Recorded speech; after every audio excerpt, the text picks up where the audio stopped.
Karma Mini.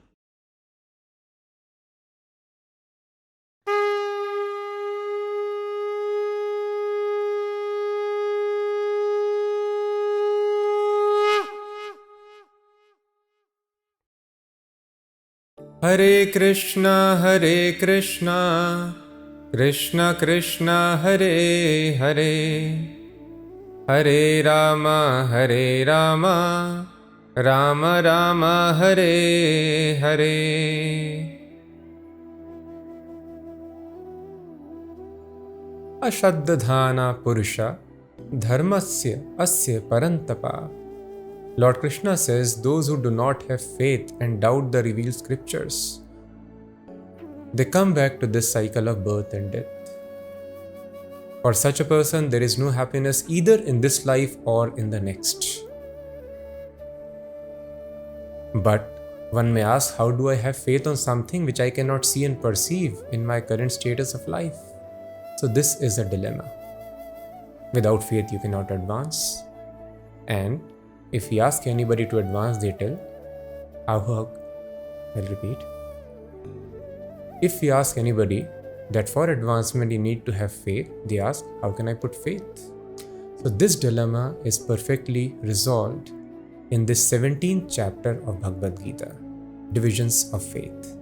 This session is dedicated to His Divine Grace A.C. Bhaktivedanta Swami Prabhupada, our spiritual master and the founder and acharya of the worldwide Hare Krishna movement. Let us see verse number 1. Arjuna uvacha ye shastra vidhimusrijya yajante shraddhayanvitah tesham nishtha tuka Krishna sattvam aho rajastamaha. Arjuna said, O Krishna, what is the situation of one who does not follow the principles of scripture but worships according to his own imagination? Is he in goodness, in passion, or in ignorance? Some people do not worship at all, nothing doing. But some of them they worship, but not as per the rules and regulations mentioned in the scriptures. And many people, especially in India, you'll find they will say, as many paths, so many ways. It means there is no particular way to achieve God realization or self-realization. So many paths are there. On any path, you can put faith. It is faith which is important. If you can put your faith on any path, that path will take you to self-realization. And this question, Arjuna is putting forth to Krishna. So Krishna, is it a fact? As many paths, so many ways? People can manufacture their own path. Those who do not follow the standard rules and regulations of the scriptures, but still they are worshipping, what is their destiny? So let us see what Lord Krishna answers. The topmost authority, the origin of entire existence. Nobody can be more intelligent than him.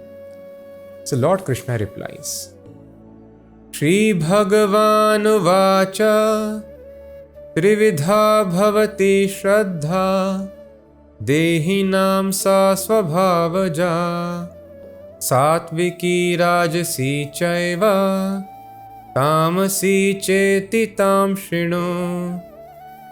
The Supreme Lord said, according to the modes of nature acquired by the embodied soul, one's faith can be of three kinds: goodness, passion, or ignorance. Now hear about these. Sattvanurupa sarvasya Shraddha bhavati bharata Shraddha mayoyam purusho Yo yat shraddhasa eva saha. According to one's existence under the various modes of nature, one evolves a particular kind of faith. The living being is said to be of a particular faith according to the modes he has acquired. So here very important explanation is given by Lord Krishna.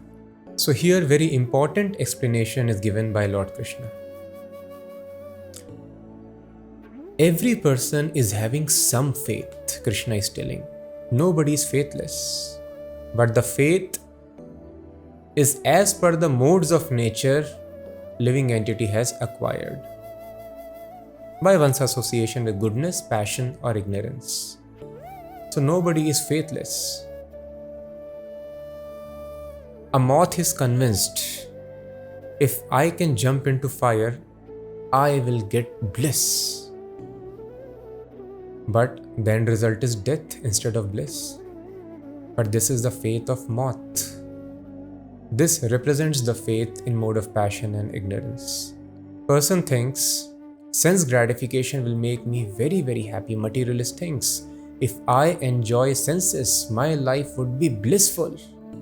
And thus materialists work very, very hard with this faith that enjoying the senses, as we saw in previous verse, previous chapter, Lord Krishna mentioned, if I can satisfy the senses till the time of devastation, that is the ultimate success of life. This materialist mindset is demoniac. There are both kinds of materialists. There are devotee materialists also, who are not pure devotees, but they understand Krishna is a supreme personality. Everything is coming from God. And they go to the temples, they worship God so that they can satisfy their desires. And they want to serve Krishna, but they want to take some commission. By serving Krishna, I can enjoy in my life. But the other kind of demoniac people, so they just want to enjoy till the end of life. That is the perfection of their life. So this is also one faith which a person develops by mode of passion. Mode of ignorance, rabbit. Rabbit closes the eyes when tiger pounces upon it, and rabbit thinks, oh, tiger is gone. So rabbit has closed the eyes, tiger has not vanished. This is the faith of the people in mode of ignorance. So they want to take to some kind of escapism, either intoxication, sleep, or some entertainment to forget the miseries of life. And then there is sattvic faith also. In Sattva Guna, person can see things as it is. What is this material world? And then they also have some faith. So in this way, nobody is faithless. But it is very important point to be noted, one's life should not be driven by one's whimsical faiths, because the faith is directed as per the modes of nature we have acquired. A person who is in sleep, he is firmly convinced, he or she is firmly convinced, I am living in reality, I am talking to real people, I am watching real trees, gardens, streets, whatever we can see in dream. But that is false, that is illusion.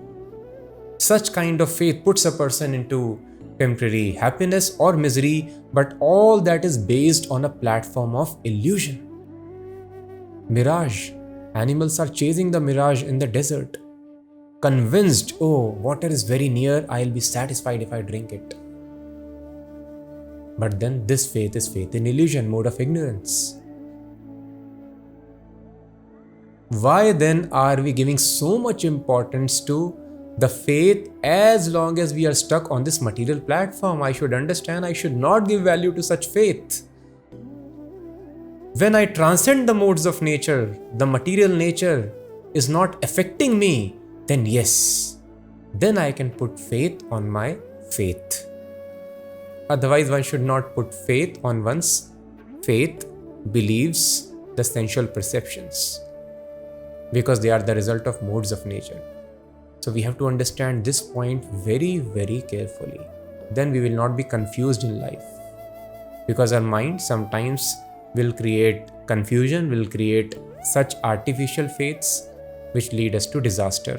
As moth is led to disaster by jumping into fire, as materialists are bringing disaster upon themselves by thinking sense enjoyment means happiness. That is why the scriptures tell happiness and distress is all the same. They are on illusory platform in this world, because we are not the body, we are spirit soul.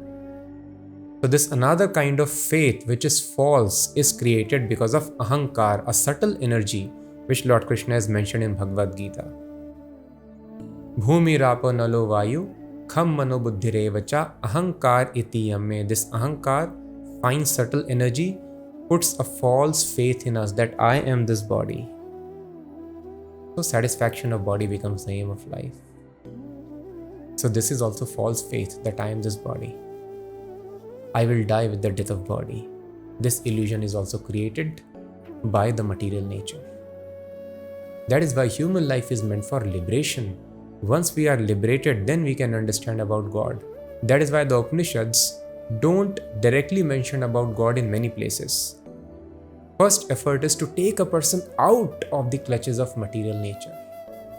Then we will be able to understand transcendence. Otherwise, transcendence, spiritual subject matter, remains inconceivable. Just like this gross world is inconceivable to the person who is dreaming, cannot understand what is happening in the gross world, totally unaware. In a similar fashion, we stuck in bodily platform now are totally unaware of spiritual existence. So I hope it brings clarity. This description of Lord Krishna, everyone is having certain faith depending on the modes of nature one has acquired. Yajante satvika devan yaksha rakshansi rajasah pretan bhut ganashchanye yajante tamasa janah. Men in the mode of goodness worship the demigods, those in the mode of passion worship the demons, and those in the mode of ignorance worship ghosts and spirits. Because people are governed by varieties of modes of nature and their combinations, that is why there are varieties of religion and varieties of worship. Because as per the modes of nature people have, these faiths have been introduced to gradually bring them to transcendental faith. So how we can understand what kind of faith I am having, goodness, passion or ignorance? That Lord Krishna is explaining here. In the mode of goodness, those who are sattvic, they worship the demigods, devatas. So devata worship, devatas are fact. It is not that they are imaginatory personalities which some people tell. And once you reach spiritual perfection, then you can forget these forms. No. That is the case with the impersonalists. So two kinds of people, they worship the devatas. One set is impersonalist, who are telling actually this world is entirely a dream. And as we have discussed previously, they tell you are not existing in the world is existing in your imagination. As soon as you are self-realized, your mind becomes purified, you will realize there are no varieties around, there is only consciousness. Just like in dream, the varieties are only because of illusion. So the impersonalists say, you have to become detached from this material world and attached to spiritual platform. So how one can become attached to spiritual platform, which is simply an energy? We can get attached to people, personalities. So they tell, you can imagine the personalities. Vishnu, Shiva, Surya, Durga, Ganesha. This is called Panchopasana. They recommend worship of these 5 demigods. So you can worship any form you like, but you understand these forms are imaginary. And that impersonal absolute truth has taken all these forms. So you can meditate on these forms because we cannot meditate on impersonal energy. So you meditate on these forms, and when you are absorbed in these forms, so much so that you become oblivious of the surroundings, then you can forget these forms also. You have to practice detachment even from these forms, because these forms are also not truth, but they are imaginary. But you can use them as a ladder to climb the wall, and then you don't carry the ladder along with you. Once you have climbed the wall, then you can leave the ladder, task is done.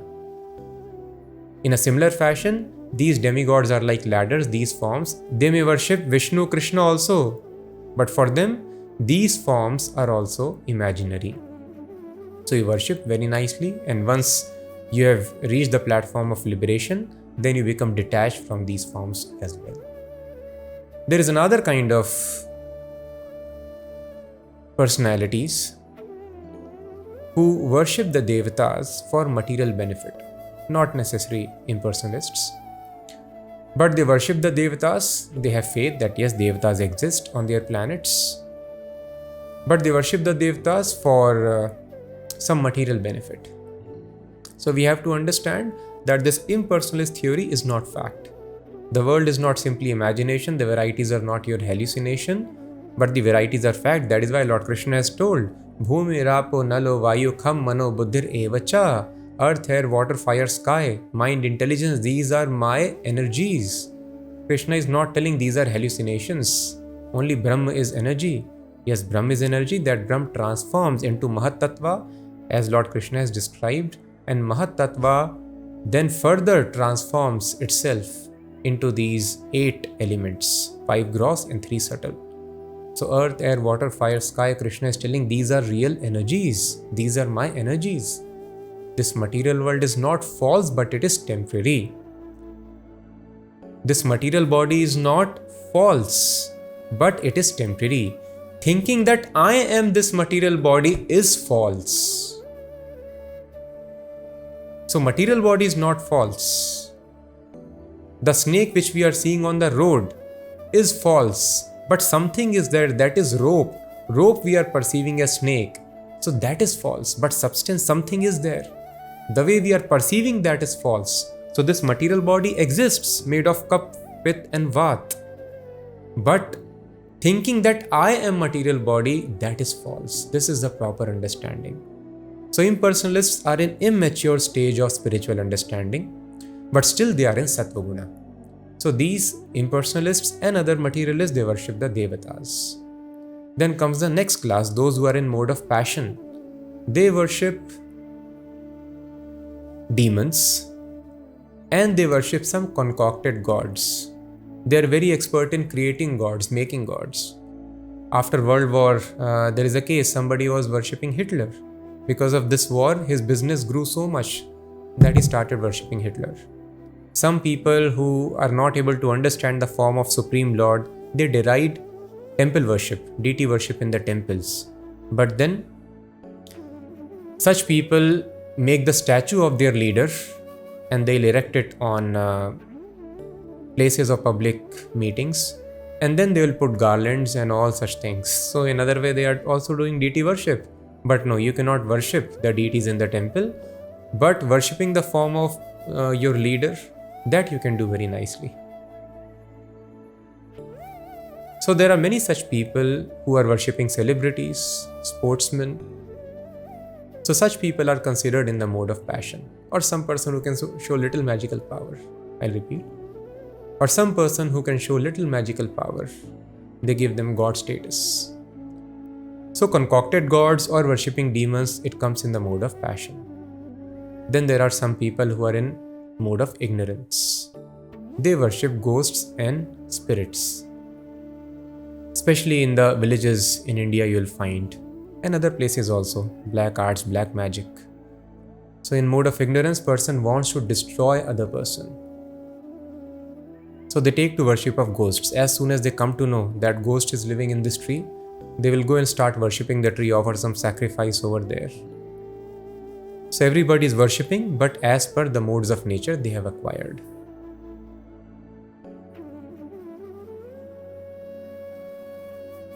Ashastra vihitam ghoram tapyante ye tapo janah dambhahankara sanyuktah kamaraga balanvitah karshayanta sharirastham bhutagramam acetasaha mam chaivanta sharirastham tan vidya suranishchayan. Those who undergo severe austerities and penances not recommended in the scriptures, performing them out of pride, egotism, lust and attachment, who are impelled by passion and who torture their bodily organs, as well as the super soul dwelling within, are to be known as demons. So austerity, penance, tapasya, voluntarily accepting discomfort, it is recommended for purification, for coming to transcendental faith. But those people who take to austerities and penances in a whimsical way, the word used here is ashastra vihitam ghoram, not recommended in the scriptures. So austerities and penances, voluntarily accepting discomfort, is recommended in the scriptures under certain rules and regulations. Those who are lazy or who want to ignore for some reason and invent their own ways of austerities and penances, and who do it not for purification of existence, not for self-realization, but sometimes we see to attain political end, people go on fasting. So Krishna has used a very strong word here. Last line you can see, Asura Nishchayan. So they are considered demons. So one may feel bad about it hearing such words, but then Lord Krishna has used the word here, Asura Nishchayan. So this is not to be done because it pains God. This body belongs to God. We are children of God. If a child unnecessarily hurts himself or herself, will parents not feel bad? So the super soul Paramatma residing within the heart feels very much hurt. So they hurt themselves, and because we are part and parcel of God, God also feels the hurt, feels the pain. So we are giving pain to God. But some people skip to the other extreme. They tell, oh, Lord Krishna appeared today, Janmashtami, why you are fasting today?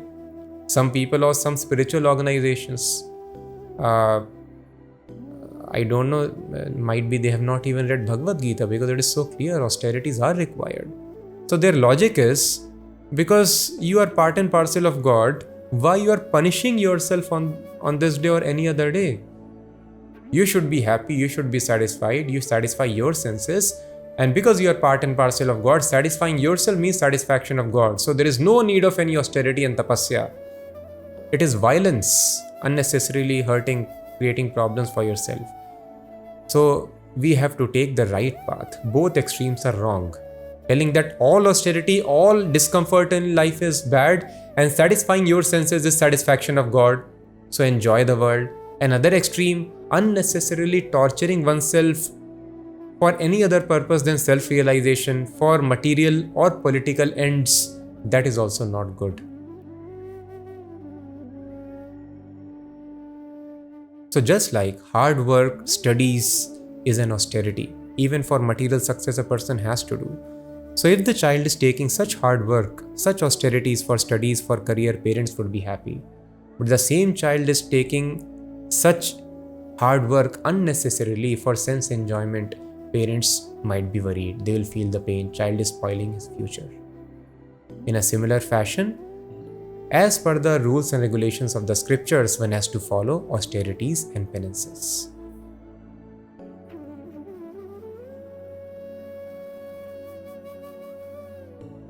Aharastvapi sarvasya trividho bhavati priyaha yajñas tapas tatha danam tesham bhedam imam shrino.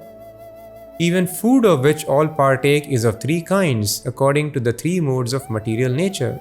The same is true of sacrifices, austerities, and charity. Listen, and I shall tell you of the distinction of these. So one may ask, how do I take myself to transcendental faith, beyond the faiths created by material world in Sattvaguna, Rajoguna, or Tamoguna? So these three things are required, Lord Krishna mentions here. So we should take note of these three things: Yajna, Dana, and Tapaha. Animals cannot change the modes of nature. They are helplessly forced to act in that way for entire life, generation after generations. But human being has got freedom. Human being can change the modes of nature and must change the modes of nature. One is acquired from birth. By birth, everyone is in the mode of ignorance. Janmana jayate shudra. Now, one can further increase the ignorance and degrade to Chandal, Mlecha, Yavana, become more animalistic, or one can rise above gradually to passion, Sattvaguna, and transcend Sattvaguna to become Shuddha Sattvik, or on Vasudev platform. Then God realization is possible, which is purpose of human existence. So to attain this platform, these three things are very much required: Yajna, Dana, and Tapaha. And one more very important thing, that is called Ahar, the food that we are eating. So three modes influence us through this mind and body that we have. And This body is nothing but the food that we eat. So food also is very, very important, which we do not know. We do not know the purpose of eating actually. So there are three purposes of eating Lord Krishna describes. First is to increase the duration of life. That we understand, it is common sense. If we don't eat, we will die. So to increase the duration of life. Second is to get strength. And third is purification of mind and existence. This is not known. Food purifies mind? Yes, food has got a direct relationship with our mind, with our consciousness. So this science is not known to the people now. So that is why eating is given great stress. Thus Lord Krishna in the middle of battlefield, he is discussing about eating. Eating is so important. Before Yajna, Dana and Tapa, Lord Krishna has mentioned eating. This eating is very important. So these things we have to be very, very cautious of and follow very nicely. Yajna, Dana, Tapaha and Ahar. Eating, Dana means charity and Tapaha means austerity. So Lord Krishna describes these four things also are conducted by three modes of nature. If our Ahar, Yajna, Dan and Tapa is in Sattva Guna, we will become Sattvic. If it is in Rajoguna, we will become passionate, Rajasic, or we can fall into Tamoguna if they are Tamasic. So let us see Lord Krishna, how does he describe varieties of food, Yajna, Dana and Tapa. Ayu Sattva Balarogya Sukha Priti Vivardhanaha Rasya Snigdha Sthira Hridya Ahara Satvika Priyaha Katvam Lalavnati Ushna Tikshna Ruksha Vidahinaha Ahara Rajasasyeshta Dukkha Shokamaya Pradaha Yatayamam Gatarasam Uti Paryushitam Chayat Uchchishtam Apicha Medhyam Bhojanam Tamasapriyam. Foods in the mode of goodness increase the duration of life, purify one's existence, and give strength, health, happiness, and satisfaction. Such nourishing foods are sweet, juicy, fattening, and palatable. Foods that are too bitter, too sour, salty, pungent, dry, and hot are liked by the people in the modes of passion. Such foods cause pain, distress, and disease. Food cooked more than 3 hours before being eaten, which is tasteless, stale, putrid, decomposed, and unclean, is food liked by people in the mode of ignorance. So foods in the mode of goodness increase the duration of life. Ayur Sattva Balarogya. It aids to bodily strength. Arogya. It keeps us fit, free from diseases. And it purifies one's existence. One gets health, happiness, and also satisfaction by such foods. So now we are seeing so many chronic diseases, and basically many of them are lifestyle disorders because we are inventing new kinds of foods. So the Vedas have a great science called Paka Shastra. Paka Shastra means the science of cooking. So how to cultivate the seeds, how to harvest them, and how to cook them. It is a great science that is called Paka Shastra. So Ayurveda, the system is so nice. If you follow these rules and regulations, the Pak Shastra, we can taste the most palatable dishes. At the same time, we can have very good physical strength. And just by adjusting the spices, the items that we are consuming in our food, we can take nice food and it will act as medicine also. So this is a great science. So thus there were no plants in the Vedic culture. How the diseases were being cured? Just by using all these natural ingredients, by simply some adjustments in our food, in our diet, or by collecting the herbs, the roots from the jungle, the leaves. Nothing is there in the creation by chance. Everything has got a purpose. So any plant, any creeper, any root, anything that we see in the existence, nothing is vestigial. As we hear, vestigial organs means organs which have no use. So the scientists were telling that pituitary gland, the master gland in the body, is a vestigial organ. Not to blame them, because the science is evolving. So that is why there was no research in the Vedic times, because research is very dangerous. We take knowledge directly from the creator. But now we got to know pituitary gland is master gland of the body, which was considered vestigial earlier, useless. So nothing is vestigial. Everything has got a purpose. Just like in an automobile, every part, everything, every nut, bolt and screw is having a purpose. In a similar fashion, this machine, yantra, every element has got a purpose. But we do not know it. So if we understand everything nicely, all the food, grains, ingredients, we have sattvic diet, then we can have nice satisfaction by eating food. It will give us very good health, and it will purify our existence also. Also, the food should be freshly prepared. After cooking the food, we should consume it within 3 hours. If we keep it for a longer time, as it is mentioned here, it comes in the mode of ignorance. And such foods in the Sattva Gun, they are juicy, fatty, wholesome. The vegetarian foods, milk, sugar, these are all called sattvic foods. And any transformation, you can bake them, you can cook them, it remains in Sattva Guna. But it should be consumed within 3 hours, and the remnants should be discarded. The remnants of food, now people are very fond of having it, but the remnants are also considered in the mode of ignorance. Of course, unless they are remnants of the Supreme Personality of Godhead or of very advanced spiritualists like the spiritual master, pure devotees. The remnants of the Supreme Personality is called prasadam or yagya shishta, and such kind of food stuff is best. Such food, even if it is old, it has become stale, still it can be consumed after 3 hours, 4 hours, 5 hours, or even after a long time. It does not become contaminated. So if you want to keep the food very fresh, antiseptic, and it should purify our existence, then it should be offered in the temple to the Lord, and then it should be eaten. Then it remains pure. Otherwise, more than 3 hours we cannot have, otherwise remnants we cannot have. And those who are in the mode of passion, for them, they like foods which are too bitter, too sour, salty, pungent, extreme tastes, and overly palatable, very, very satisfying to the tongue, pulling the tongue, very, very addictive. So such strong tastes like fast foods, wafers, and so many things which are there in the market now.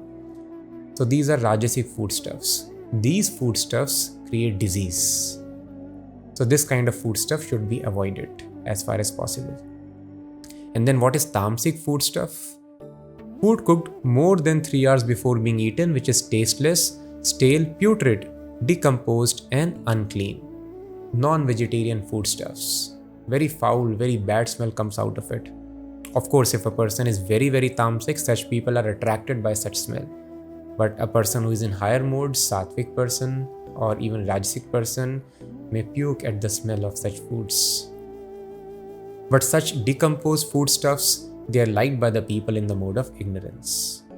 But such a food is very, very dangerous. It makes a person dumb and very dull.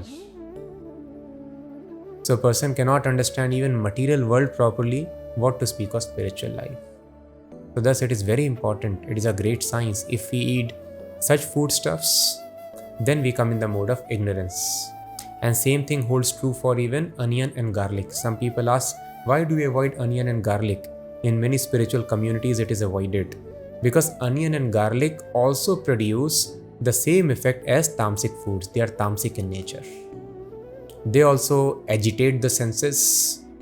They incite the passion or make us very dull, like non-vegetarian foods. So they also should be avoided.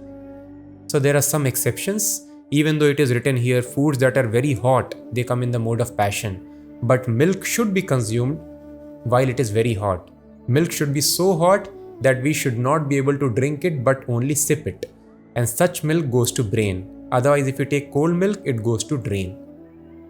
So there are some exceptions. These are just the basics given because Bhagavad Gita is ABCD of spiritual life. If you want more details, we should contact the spiritual guides and the teachers and then apply in our life under proper guidance.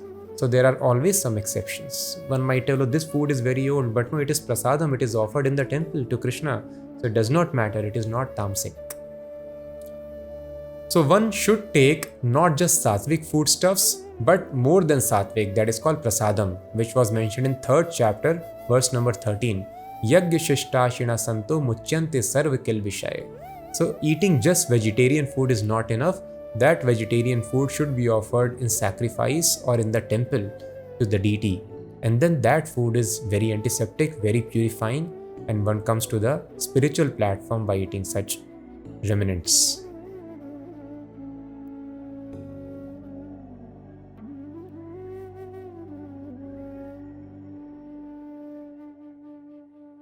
One more important thing regarding the food. It is also important what is the consciousness of the person who is cooking food. Thus in Vedic culture, people were very cautious. Sometimes in large functions, when cooking has to be done, it was done by the Brahmanas. The Brahmanas would be invited. Brahmana means a person who maintains Sattva-guna always. One who understands I am not the body. So such Brahmanas only will be invited, would be requested to cook prasadam. And if you are in India, then you know they were called Maharajas. Maharaj means king usually, and king means one who controls others. So one who has controlled one's senses, they are also called Maharaj. So thus the Brahmanas are sometimes addressed as Maharaj, and such Brahmanas or Maharaj would be invited to do the cooking. Those people who have perfectly controlled their senses. When such people come and cook food, we will also automatically develop sense control, forgiveness, truthfulness, cleanliness, all these sattvic qualities. Now we eat food in the restaurants and unmentionable places being cooked by people who have very low tendencies, very tamasic, very lusty, very greedy. So automatically we are getting their vibes, their energies which are tamasic and rajasic.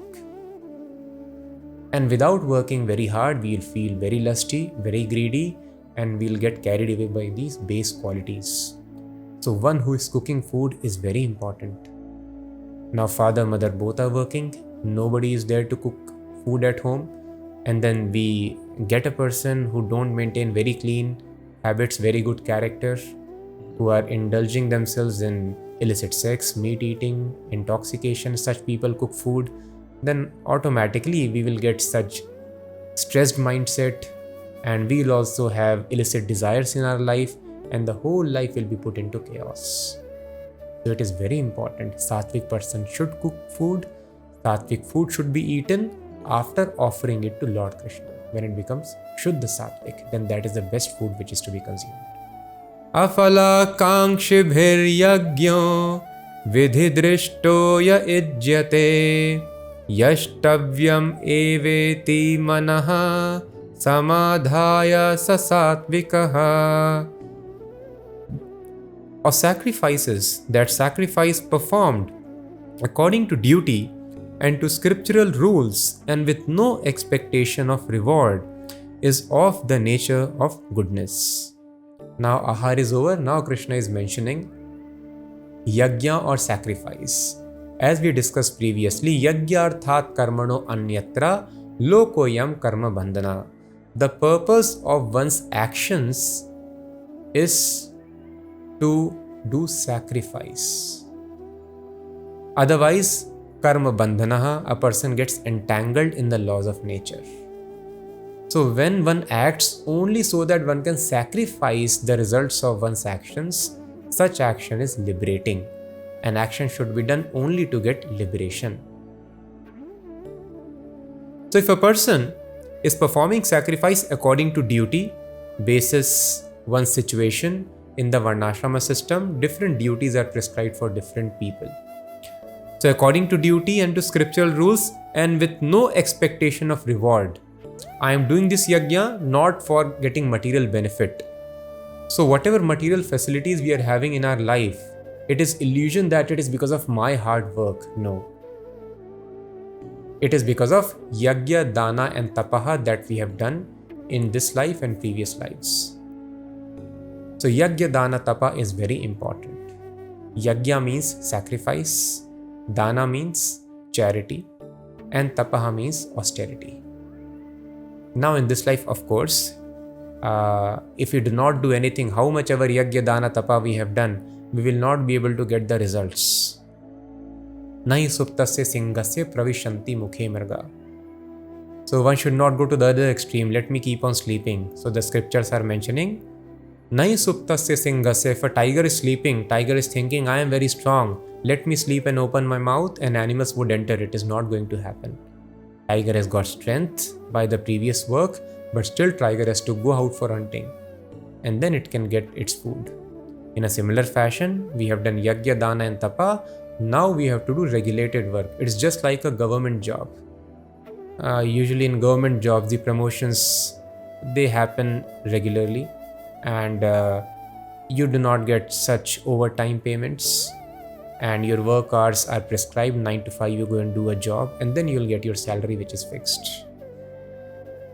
In a similar fashion, as per the job, as per the body we have acquired now, scriptures mentioned, just like a government job, you put regulated hours in your work.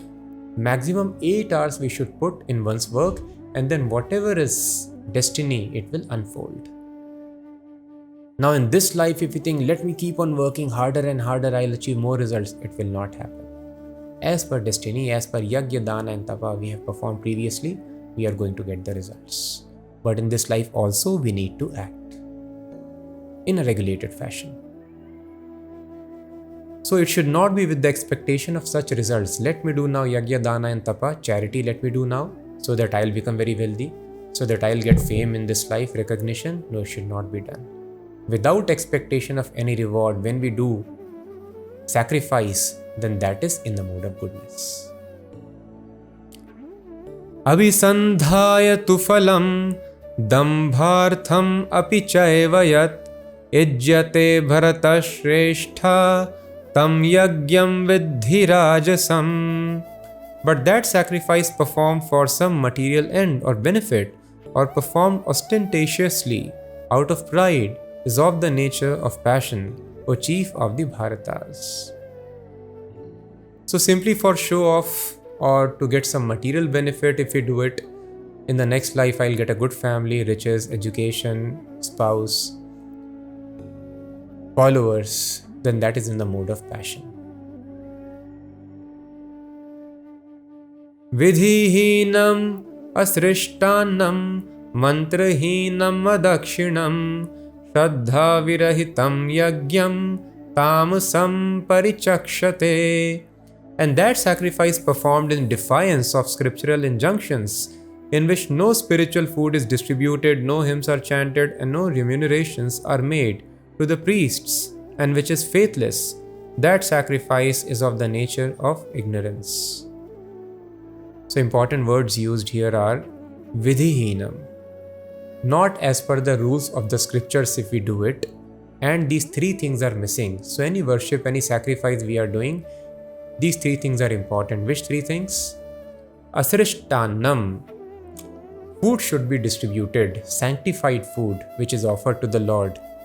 Distribution of spiritual foodstuff, annam. Second is mantra, mantrahinam. If mantras are not chanted, spiritual food is not distributed. And third thing, dakshina, charity, donations are not made to the priests. Then such sacrifice is in the mode of ignorance. So one should follow the rules and regulations, and these three things should always be accompanied. One should chant the mantras, one should distribute spiritual foodstuffs, and one should give charity donation to the priests. So in India, that is why this is a culture in any performance, because still even though Varnashram system is almost lost, but the packaging is there, the culture is still remaining. But unfortunately, instead of distributing spiritual foods, people are now just taking it as a form of party. Just like in Western countries also. You invite people for marriage, you throw a party. and there is just distribution of some general tamasic or rajasic food. Similarly, it has become now in India also, but otherwise earlier Brahmanas will be invited to cook, the food will be offered, and that food would be distributed. Spiritual food needs to be distributed. Mantra should be chanted. And the donations, one's hard work should be used in the service of God. And God has various agents. They are priests, the Brahmanas or the devotees, who work on behalf of God, spreading Krishna consciousness. So such people should be invited to chant the mantras, to sing the glories of the Lord, and then they should be given charity. In this way we are doing charity for Lord's service. And by doing these things, one can attain the perfection of doing sacrifice. Devadvija Guru Pragya Pujanam Shauchamarjavam Brahmacharyam Ahimsa Cha Shariram Tapa Uchyate. Now Lord Krishna is describing tapaha. He has mentioned sacrifice, follow the rules and regulations, do the 3 things, and do it without expectation of fruitive results. Do not think, oh, what is the use of going to temple now? I do not have anything to ask for. No, one should visit the temple, one should visit the places of worship and give the donations over there, give the foodstuffs, the fruits for the pleasure of the lordships. Simply for the pleasure of Lord, one should do these activities. Similarly, when we are doing tapaha, here it is mentioned, this tapasya also should be done only for spiritual advancement and not for some material end. This is very important. And this tapa is of 3 kinds. They should be performed, austerity should be performed at the level of mind, body and speech. Here Lord Krishna is describing the tapasya of physical level. The austerity of the body consists in this worship of the Supreme Lord, the Brahmanas, the spiritual master, and superiors like the father and mother. Cleanliness, simplicity, celibacy, and non-violence are also austerities of the body. So human life is only meant for austerities. Without voluntarily accepting discomfort, we cannot purify our existence. Purifying existence means freedom from the 3 modes of nature. And unless we are free from the 3 modes of nature, we'll keep on tossing in this material world, sometimes having sattvic faith, sometimes rajasic faith, sometimes tamasic faith. And faith on spiritual existence, reality will never come about. So tapasya brings us to spiritual platform. So how tapasya should happen on physical platform? Deva Dvija Guru Pragya Pujanam Shauchamam Arjavam. The austerity of the body consists in this worship of the Supreme Lord, the Brahmanas, the spiritual master, and superiors like the father and mother. Cleanliness, simplicity, celibacy, and non-violence are also austerities of the body. So worshipping the Supreme Personality of Godhead, superiors like father, mother, and Brahmanas, spiritual master, worshipping them needs certain regulations to be followed, like it is told, as soon as you see spiritual master or your father, mother, you should fall down flat. So that is an austerity. And you have to follow many other standards also, like you have to keep yourself very, very clean. If you have to worship the Supreme Personality, minimum 2 times, recommended is 3 times bath has to be taken. And like this, so many other rules and regulations are there. It makes the worship austere, but nevertheless, such austerity should be taken. And keeping oneself clean otherwise also is an austerity. That is why it is a culture now. Those people who do not know the importance of spiritual life, they think, okay, let us save water and let us not take bath. But they do not know it is bringing them into tamoguna, low moods, depression. It is all because of not maintaining sattvaguna. So taking bath, cleanliness is very, very important. So one should keep one's body inside and outside. Both ways it should be clean. There should be no constipation, no trouble. Proper evacuation should be there, and externally one should take bath. And the heart also should be very clean by always thinking of lotus feet of Krishna or by chanting Hare Krishna Mahamantra. In this way, inside, outside, one's place of dwelling, the room, everything should be very, very clean. Shaucham. So that is austerity. Nobody is self-driven unless trained to keep the things very clean. So training, culture is required. So everything should be spick and span, very, very clean. That reflects the situation of our heart. That means heart is also in clean sattvic state. So cleanliness is an austerity, but it should be undertaken. Then simplicity. We want to become center of attraction because here all of us have come to compete with God.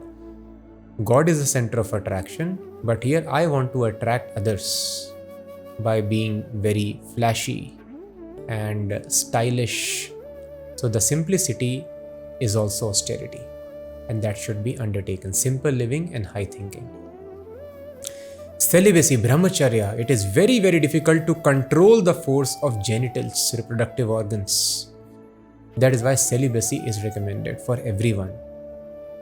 Even householders have to follow celibacy. The sexual activity one should indulge in for producing children. That too with rules and regulations. As we discussed, Garbhadana Sanskar, purification of consciousness is required.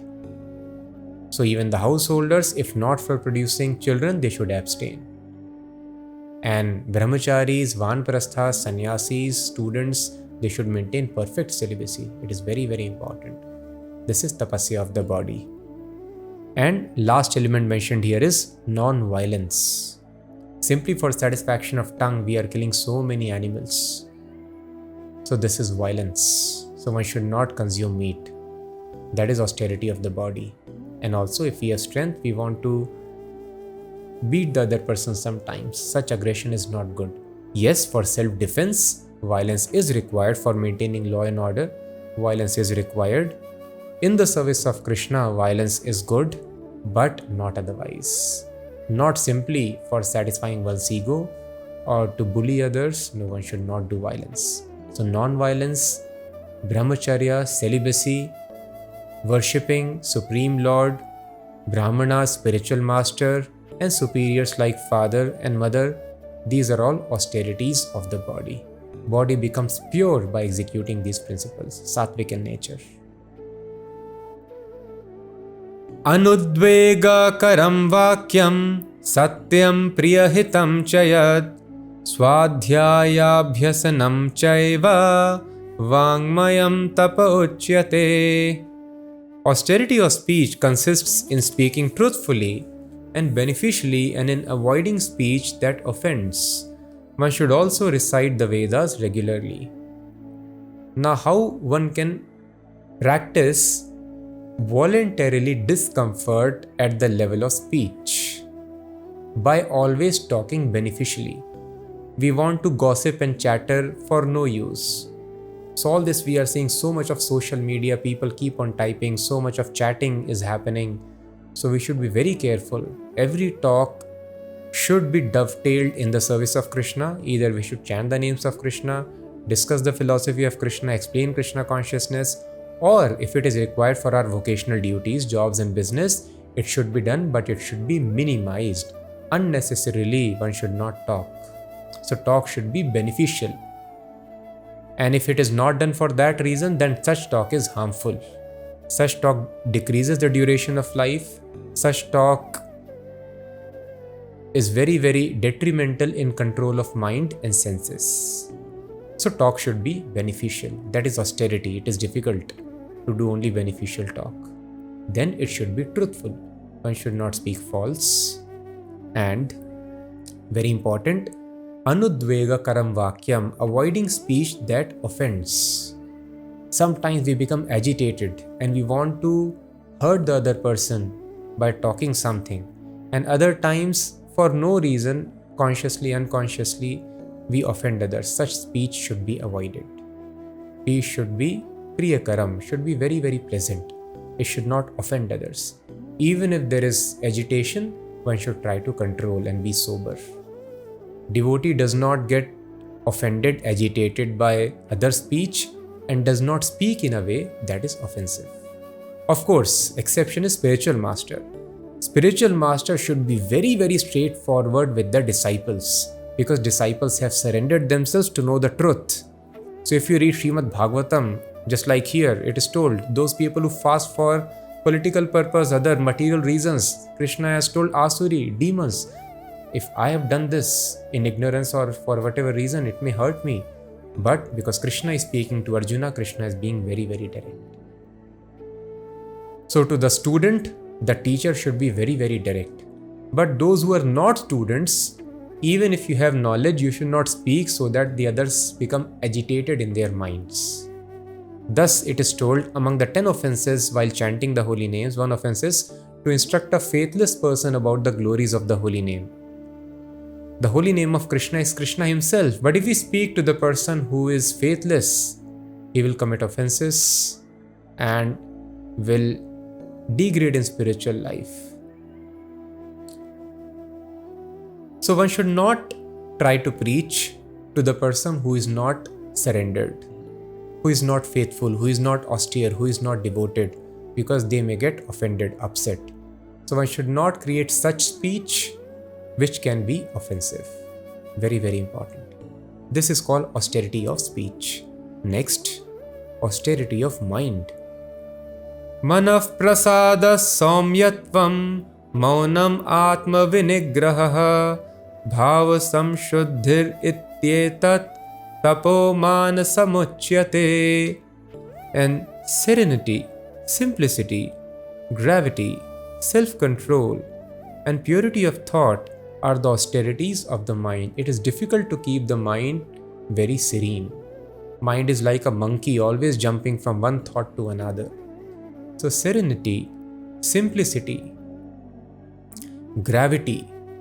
Gravity means mind should be controlled from thoughts of making more money, enjoying more material senses. This is called gravity in thought. Gravity also means person cannot understand what the other person is thinking. So this gravity is very, very important. Unnecessarily, one should not think about sense enjoyment. The more we think about sense enjoyment, the more mind becomes unstable. So in order to have these qualities in the mind to practice such austerities, self-control, purity of thought. Purity of thought means impurity means Rajaguna and Tamaguna. Sense enjoyment, bodily concept of life. Purity in thought means meditating upon these wonderful instructions of the scriptures or meditating upon the form of the Lord or service of the Lord. In this way, purity of mind should be mentioned. So all these things are possible when a person is in constant touch with either the Hare Krishna mantra, the names of God, or the form of God. Then mind can be always kept serene, very peaceful. Purity will always come. If we are thinking about God, then we can act in the service of God. Then mind can be controlled. Many people ask how to control mind. Arjuna also was telling Krishna, I cannot control the mind. Krishna gave the solution. Ma manusmar yuddhyacha, thinking of me you fight. So thinking of Krishna always, constantly, every second is the way of controlling the mind, is the way of developing all the good qualities of the soul. Next, Lord Krishna explains, Shraddhaya paraya taptam tapastatrividham naraih afala kankshibhir yuktaih satvikam parichakshate.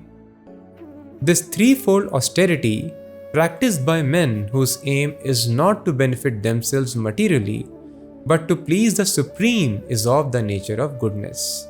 So one should practice these threefold austerities.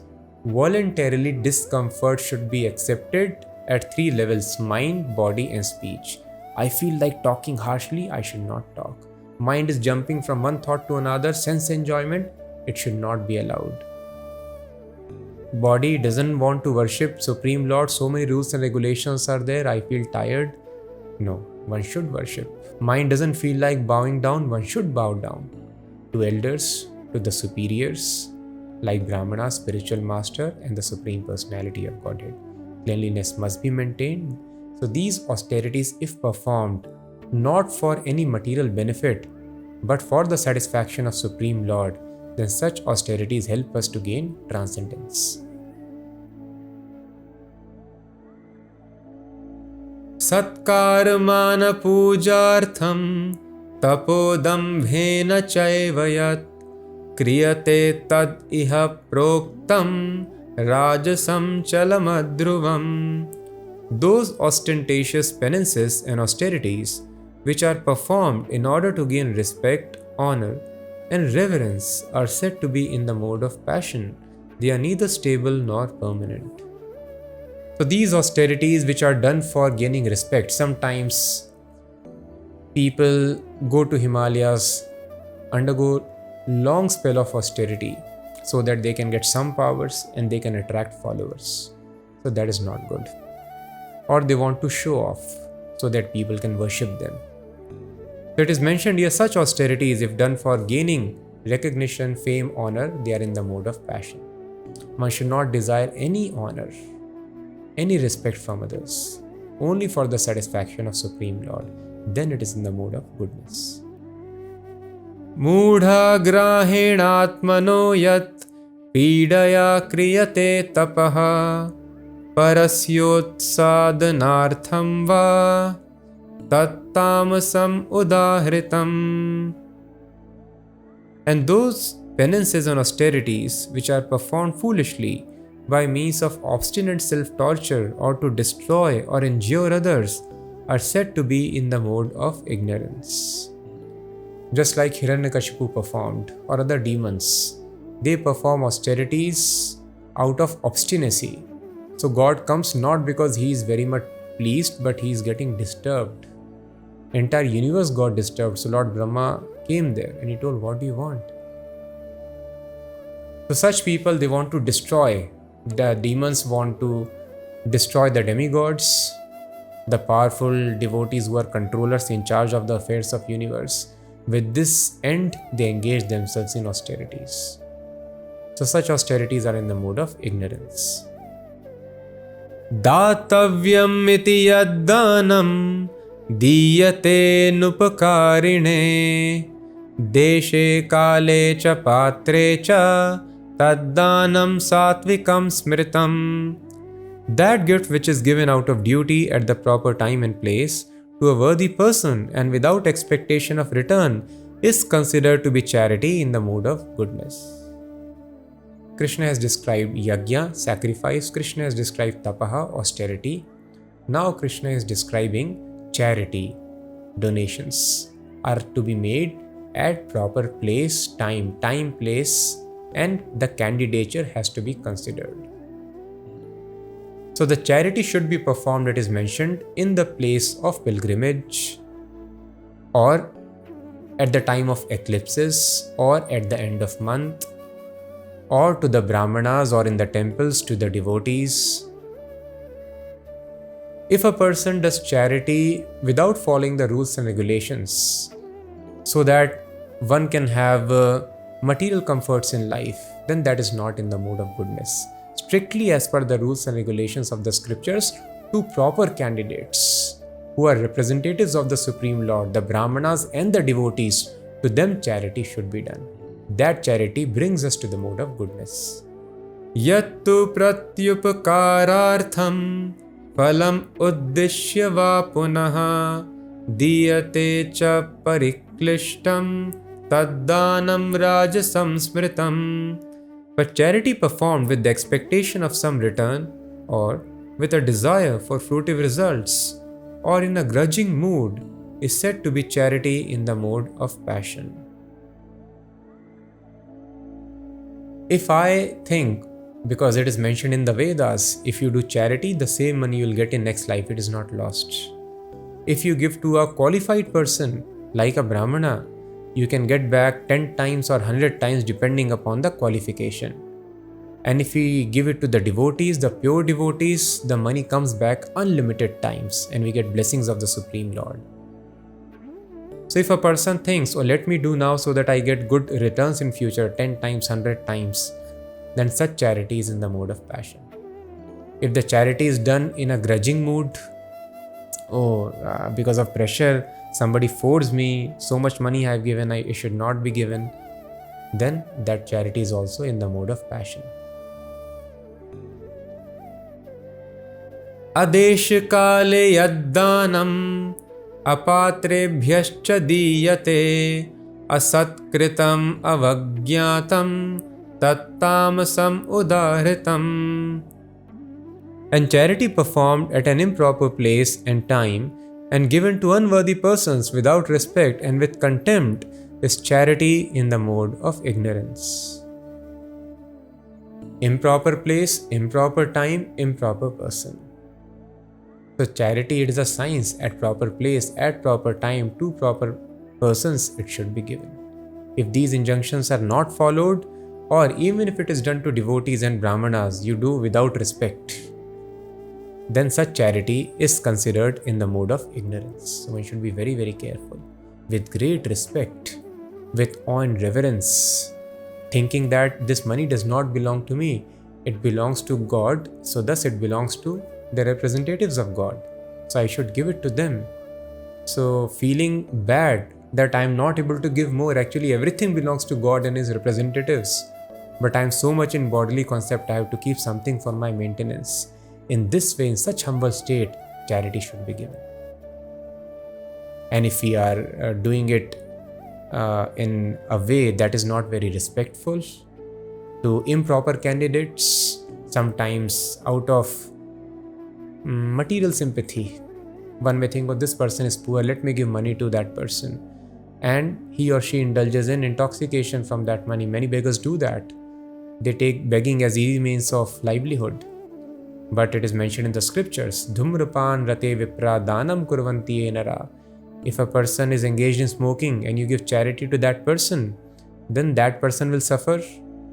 He will go to hell, and we also have to take hellish bodies, animal bodies.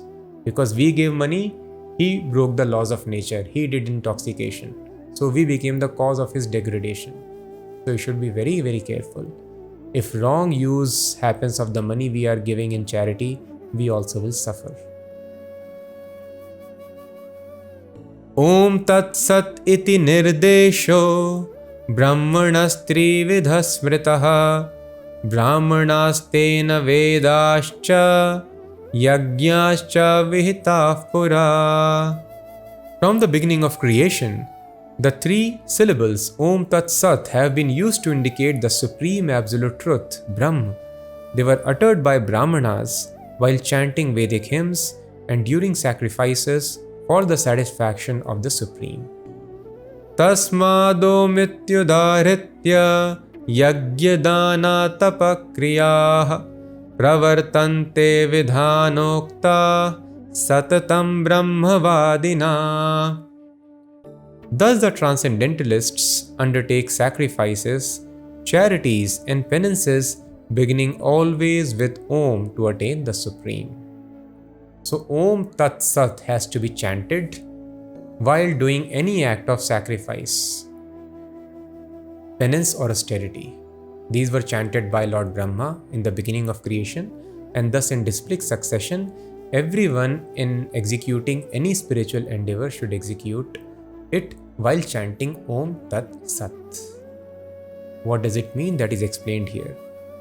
Om Tat Sat represents the absolute truth. Tasmat Om iti udaharitya. All the transcendentalists, they utter the Vedic mantras beginning with this word Om. What is this Om? Krishna has mentioned previously in the Bhagavad Gita, Pranava sarva vedeshu shabdakhe paurusham nrishu. I am the first syllable of all the Vedic mantras, that is Om. Just like Brahma Jyoti is representation, effulgence of Supreme Lord. If you see the sunlight, sunlight is representing sun. Although sunlight does not mean I am actually seeing the sun globe or the sun god.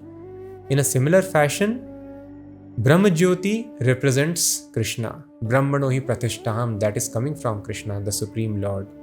In a similar fashion, when the Supreme Lord is presented in alphabets, that is Om.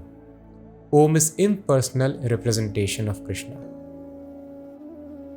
So those people who do not appreciate the personal feature of Supreme Lord, for them it is very, very difficult to understand how Krishna is Supreme Personality. But everyone can understand that there is some energy. So they don't mind chanting Om. So thus for those people, the majority of them, the Brahmanas, Om is recommended to be chanted. However, there is no difference between chanting Om and chanting Hare Krishna. Krishna and Om are the same. And we chant Krishna because we understand the highest form of understanding absolute truth is the personality of absolute truth. As it is mentioned in Srimad Bhagavatam, Vadanti tat tattva vidas tattvam yajnanam advayam brahmeti paramatmeti bhagavan iti shabdyate. Tattva vidas tattvam. Vadanti tat. Vadanti means it is thus spoken by tattva vidah, those who have seen the truth. These people speak about truth in the following three aspects: Brahma, Paramatma and Bhagwan. The first understanding of absolute truth is Brahm, energy. So that impersonal Brahm is represented as Om. And then when a person advances further, one can understand the localized aspect of absolute truth, Paramatma, that supreme absolute truth is present in our heart as a supreme spirit. And then Brahmeti Paramatmeti Bhagavan iti shabdyate. It is thus spoken, it is called. The highest feature of absolute truth is Bhagavan. Bhagavan means one who possesses. Bhagwan means the possessor. Bhak means opulences which attract others. Ashvaryasya samagrasya viryasya yashasya. Beauty, knowledge, renunciation, wisdom. These things are very, very attractive.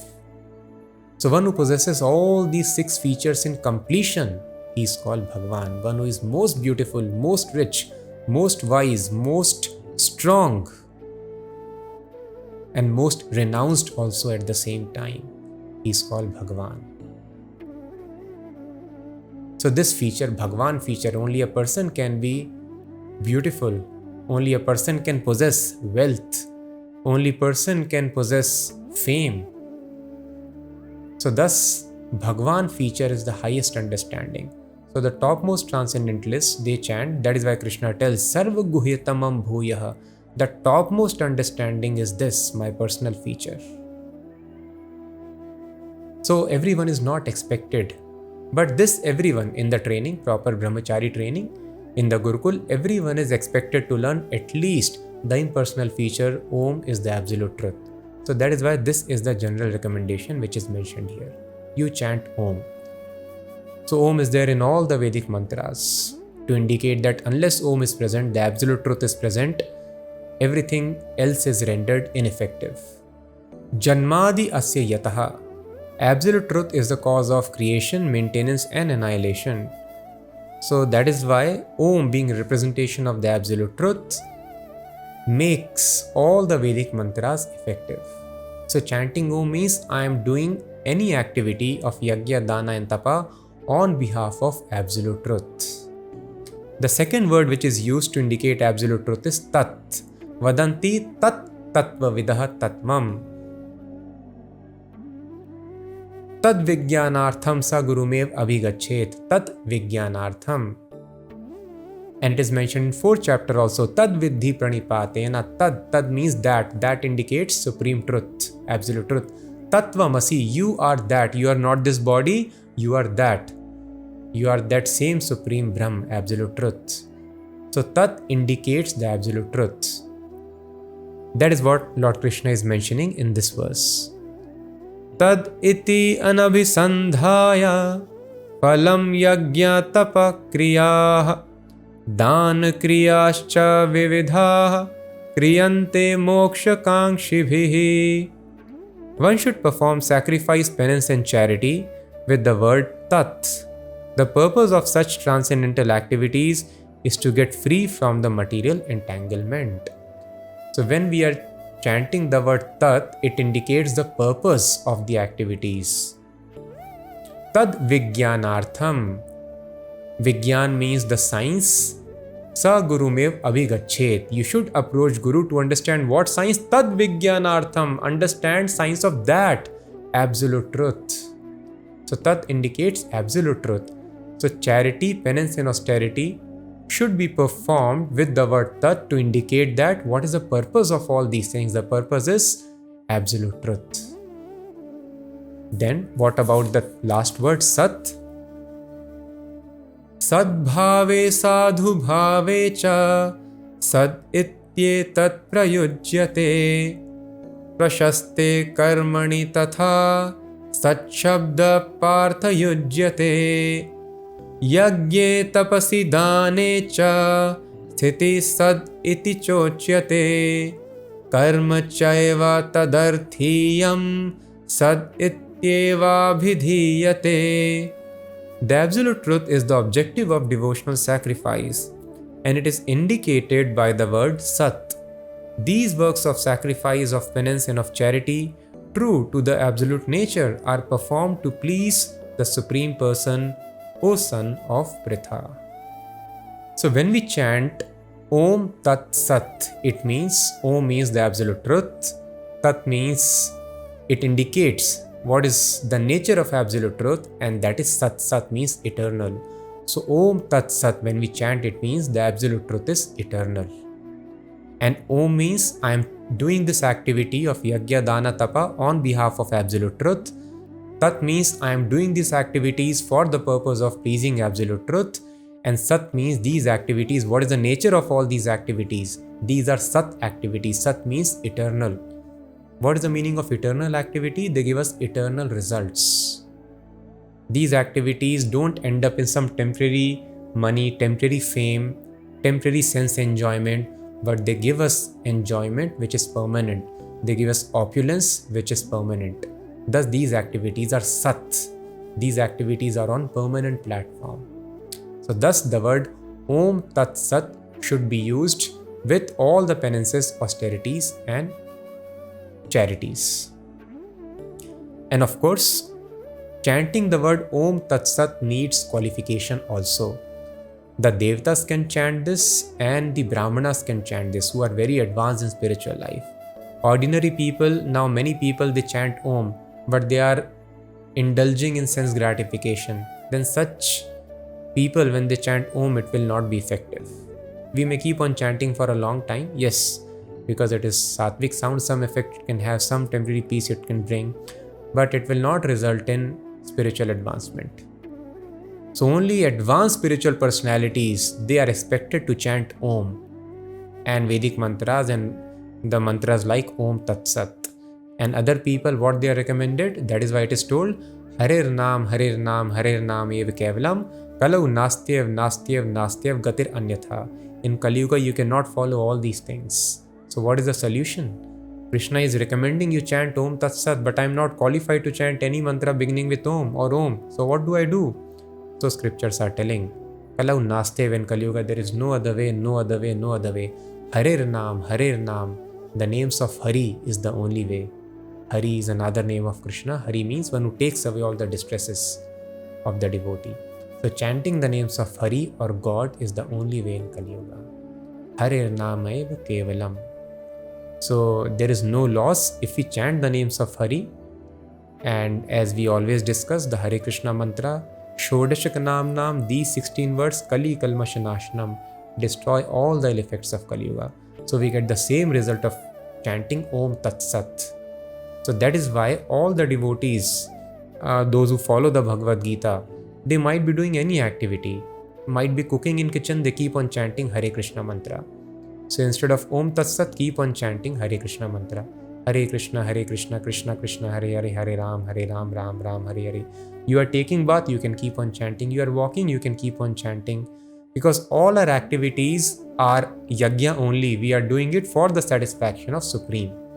So thus all the activities are sacrifice and they should be accompanied by chanting of the names of God. If not Om Tat Sat, then chanting the names of Hari. Hare Krishna, Krishna Krishna, Hare Hare, Hare Ram, Ram Ram, Hare Hare. And the consciousness should be, I am doing these activities on behalf of the Supreme Lord, for the pleasure of Supreme Lord on the platform of eternity. Ashraddhaya hutam dattam tapastaptam kritam chayat asad ityuchyate partha nacha tat pretya no iha. But sacrifices, austerities and charities performed without faith in the Supreme are non-permanent, O son of Pritha, regardless of whatever rites are performed. they are called asat and are useless both in this life and the next. So it is told a person is following rules and regulations very nicely, but if yagya, dana, tapa, sacrifice, austerity, penances are performed without faith in the Supreme, such activities are useless and are called asat. So the faith is very important factor. That is why Lord Krishna tells, Ashadda dhana purusha dharmasyasya parantapa aprapya mam nivartante mrityu sansar vartmani. If one does not have faith, one does not attain me, one falls down to this material world, repeated cycle of birth and death. So without Shraddha, you follow rules and regulations very nicely, it would be fruitless, asat activity it will be called. So now again it's a catch. Without seeing Krishna, without perceiving the spiritual life, how do I develop faith? And if I do not develop faith, I anyway don't make spiritual advancement. I'm not able to do these activities on Sat platform. Unless I do on Sat platform, I do not develop faith. So how to do it? So that is why this Krishna consciousness, this entire the corpus of instructions which is given by Lord Krishna, it is there to develop faith. That is why Lord Krishna tells, we will see in the next chapter, Nacha tasmat manusheshu kaschin me priyakrittamaha. Nobody is dearer to me than the person who preaches this knowledge to others, who spreads this knowledge to others. So it is very, very difficult to make any advancement for the people who are faithless. But how a person becomes faithful? As we saw, faith depends upon the modes of nature. So when they come across the Shuddha Sattva-guna, the holy names of Krishna or the Prasadam of Krishna, then they advance very nicely in spiritual life. So one may not be willing to understand philosophy, may not be willing to visit places of worship, temples and all. But if we go out and chant the names of Krishna and people hear, that is why you will find devotees all across the world singing and chanting Hare Krishna, dancing on the streets. And why it has been the culture in all the spiritual traditions, they chant, sing the names of God. Everyone, even Christians, they chant Hallelujah. Even in Islam, they chant Allahu Akbar. Loudly they chant so that others can hear. So why it is chanted specifically very loudly? Because when people hear the name of God, now they cannot close the ears. Simply hearing, they are coming in contact with the names of God which are purely spiritual in nature, beyond Sattva-guna. So thus, by contacting Shuddha Sattva-guna, they are advancing in purity of existence. And then the foodstuff which is distributed, which is spiritual, which are remnants of the deities, people don't mind eating tasty food. And when they take this food, that is why it is a culture of distributing free food in all the temples. So it is not mundane philanthropy that people are hungry and take. No. So that is why those people who know these traditions, even you'll find a very rich man, but he is standing in a queue for a long time just to take few morsels of little prasadam. Because he understands what is the value of prasadam. I am very rich, I can make best of the dishes in my house, but this prasadam is spiritual. It liberates me, frees me from all the sinful actions, purifies my mind, my intelligence, my existence. So thus the temples distribute these foodstuffs, because by eating this food, person comes in contact again with the supreme transcendence. The modes of nature change.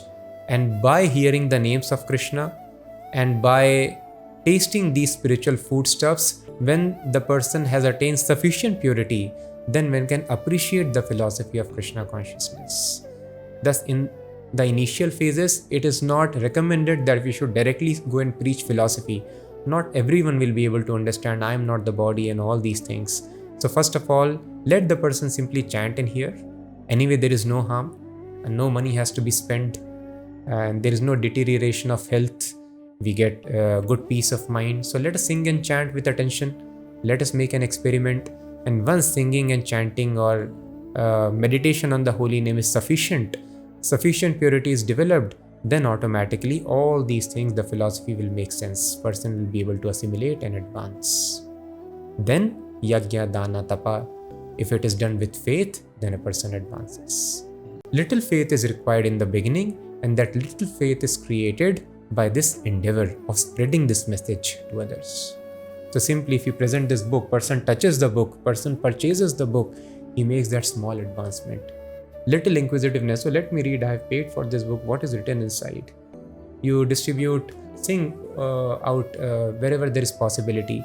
There is any occasion in your place, invite the devotees, sing the names of God little so that everybody is hearing. So this is the greatest activity of benevolence, of philanthropy. In this way, little faith is created. And with that little faith, they engage in little yagya, dana and tapa. Then their faith increases. With greater faith, they engage in yagya, dana and tapa. Faith increases much more. And this spiritual life is nothing but increment of one's faith, nothing else. Increasing one's faith in supreme transcendence is called spiritual life, in the supreme spirit. And that has got 9 steps. First step is Adav Shraddha, little faith, Shraddha, little faith. Then second is Sadhu Sangha, associating with the people who have strong faith, sadhus, the devotees, spiritualists. In their association, third stage is Bhajan Kriya. Person becomes inclined to follow. Oh, these people are so blissful, they are following this thing, let me also try. Bhajan Kriya. Person picks up spiritual practices. Then comes fourth stage, Anarth Nivritti. Then a person becomes free from all unwanted drives and habits. So now we are being harassed by so many unwanted things, we are getting carried away. We will get freedom from the clutches of laws of nature. All the unwanted things will go away from our lifestyle. That is called Anartha Nivritti, freedom from anartha, unwanted things in life. Then a person becomes very peaceful. When all such drives have gone away, 4 regulative principles we are able to follow nicely. Then comes next level, 5th stage, that is called Nishtha. Then a person develops very firm faith. As we discussed, as per the modes of nature, our faith differs. So when Anartha Nivritti has happened, then a person is on a very high Sattva Guna. Then Nishtha, strong faith, is developed in the spiritual life. And then when a person advances further, Ruchi, one starts getting taste in the spiritual life. Initially, spiritual life may not be very pleasant because so many rules and regulations are there. To get up early in the morning, to take bath, and do this, do not do this, could be little troublesome in the beginning. But after Nishtha, once firm faith is established, then we will get taste. Till then, sometimes we may get taste, we may not get, does not matter. A sick person does not get taste in the tablet always. It may be very bitter, the medicine, still we take it. So we have to take it. And then after Nishtha, strong faith, that faith transforms into taste in spiritual activities. Then Asakti, Bhava, Prema, emotions for God, and finally love of God. Then one's life is successful. Then a person can see God face to face, always 24 hours. So we should be patient, we should not worry.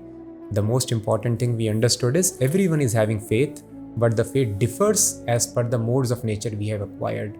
So do not put faith in your faith, like a moth, like a rabbit, or like an ignorant person dreaming, thinking that this is fact, this is real life.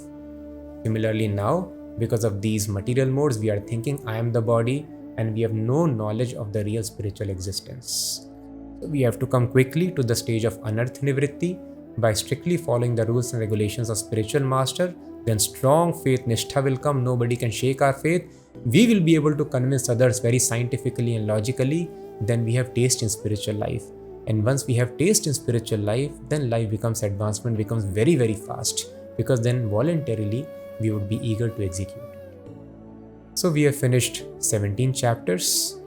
In the next session, we will start the final, very important, conclusive 18th chapter of Bhagavad Gita. Till then, always keep on chanting Hare Krishna, Krishna Krishna, Hare Hare, Hare Ram, Ram Ram, Hare Hare. See you soon. Hare Krishna.